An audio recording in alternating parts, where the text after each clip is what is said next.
আপনারা জানেন জান্নাতের মধ্যে একটা মাহফিল হবে, সেমিনার হবে। সেখানে আল্লাহ জান্নাতীদেরকে নিয়ে একটা মাহফিলের আয়োজন করবেন। জান্নাতি শ্রোতা হবে আর বক্তা হবে তিনজন। প্রথমে বিশেষ বক্তা হিসেবে থাকবেন হযরত দাউদ আলাইহিস সালাতু ওয়াস সালাম। দাউদ আলাইহিস সালাতু ওয়াস সালামের কুরআন নাজিল হয় নাই, দাউদ নবী কোনোদিন কুরআন পড়েও নাই। তারপরে আল্লাহ সেদিন তাকে ইলম দিবেন, তিনি দাউদ নবী সূরা তোহা থেকে তেলাওয়াত করবেন। তাফসীরে এসেছে দাউদ নবী যখন কুরআন থেকে তেলাওয়াত করবেন তার একটা গলা থেকে, একটা কণ্ঠ থেকে 80 রকম সুর বের হতে থাকবে। জান্নাতীরা দাউদ নবীর কণ্ঠে তেলাওয়াত শুনে তো পাগল, বলবে আল্লাহ কি তেলাওয়াত শুনতেছি, আমরা তেলাওয়াত শুনে শুনে জান্নাতে থাকতে চাই, আর কিচ্ছু চাই না।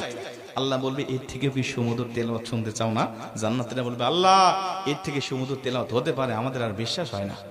আল্লাহ বলবে কেন বিশ্বাস হয় না?